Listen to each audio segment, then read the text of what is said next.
Hey everybody, we're the Ohio guys, and today we're joined by Sara Ornelas, live via webcam on Skype. How are you doing today? Oh, I'm doing just fine. Thank you so much for having me. That's great, great. Yeah, thank you very much.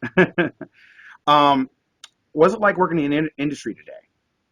Um, the voiceover industry? Yeah, well, I well, I recently moved to New York, mhm. so I did most of my work in Houston, and that was under a year ago. Over here, I've been trying to get into it, but it's kind of hard to kind of wiggle your way back in without having some sort of connection on the inside. But theater in general and doing voiceovers is it's very fun. It's one of my favorite things to do. That's what everybody says. Um, what is the favorite show that you worked on so far? A lot of people say it's like picking their favorite baby. It's hard to do. Right. Yes, it really is hard. I was thinking about it earlier today, and it has to be the last one that I did, which was No Game, No Life, or the very first one I did, which was Outbreak Company.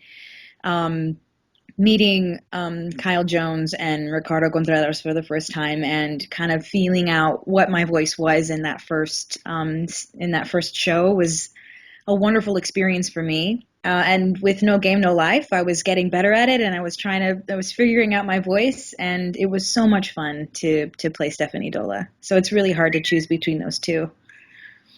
Well, since you already brought it up, next question: what was it like working on No Game No Life Um, then?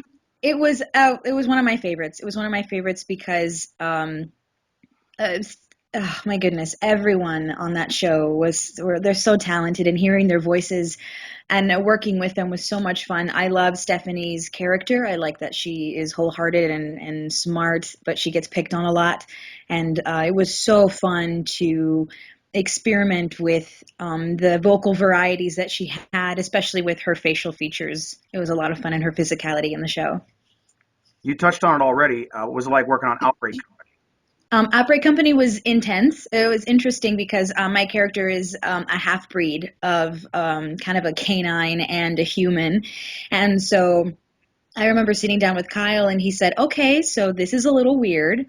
You are playing half a canine, and there are moments where you have to bark, and it's a little, you'll be wearing provocative clothing, and it might be a little interesting." So it was, it just kind of threw me in there.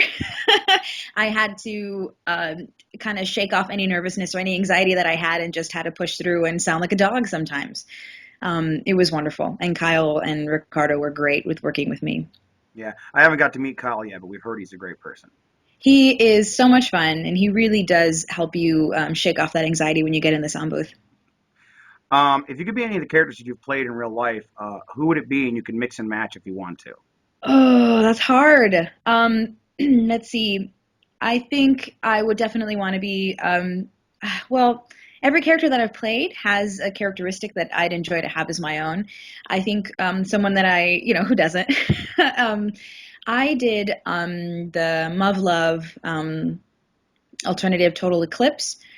And that was a lot of fun. And I played a character named Sui Yifei, and she had blue hair, and she was a combatant, and she was very fierce and kind of upfront, a little abrasive, and kind of obsessive with this fiance that she had, which wasn't real.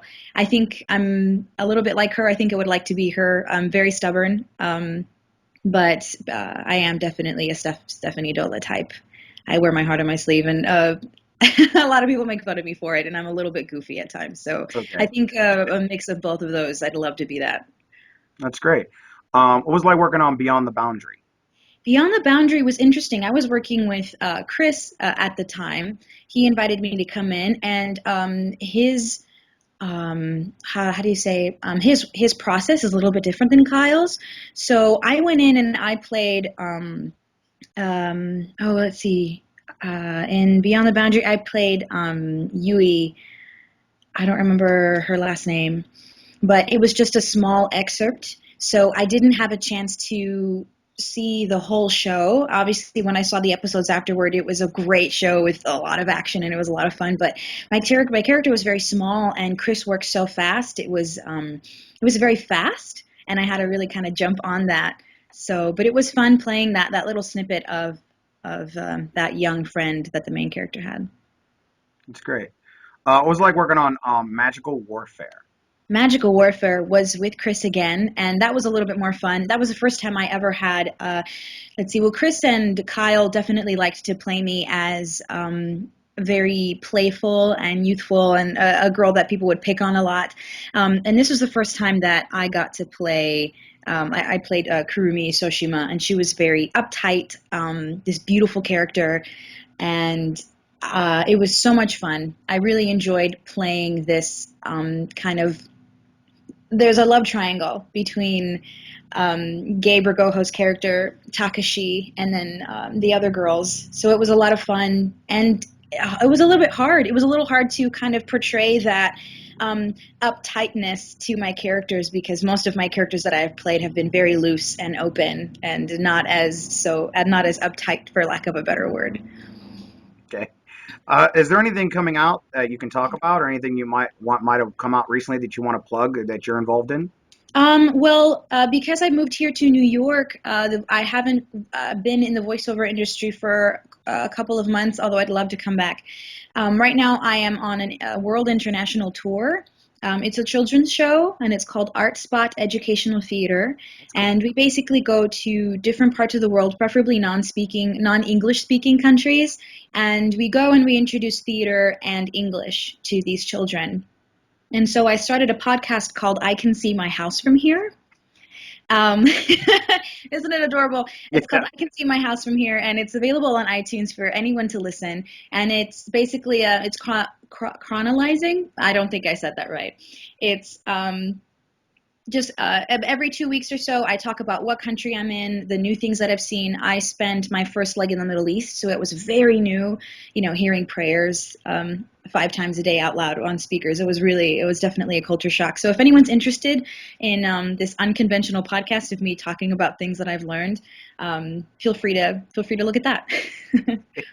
Um, you touched on it a little bit. Facebook, Twitter, any other social medias where the fans can keep up with you, or like Yeah. the podcast that you Um, just mentioned. Yes, yes. That podcast is on iTunes. You can, if you'd love to follow me on Facebook, you can. I'd love to have anyone who enjoys my work and who enjoys other people's work. My name is Sarah without an H and Ornelas, Ornelas. And you can follow me on Instagram as well. It's Sarah without an H, the letter V, and Ornelas, and I'm sure you'll find me.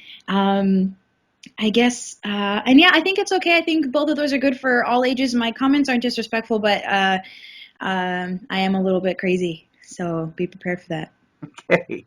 Well, we'd like to thank you for joining us today, Sarah.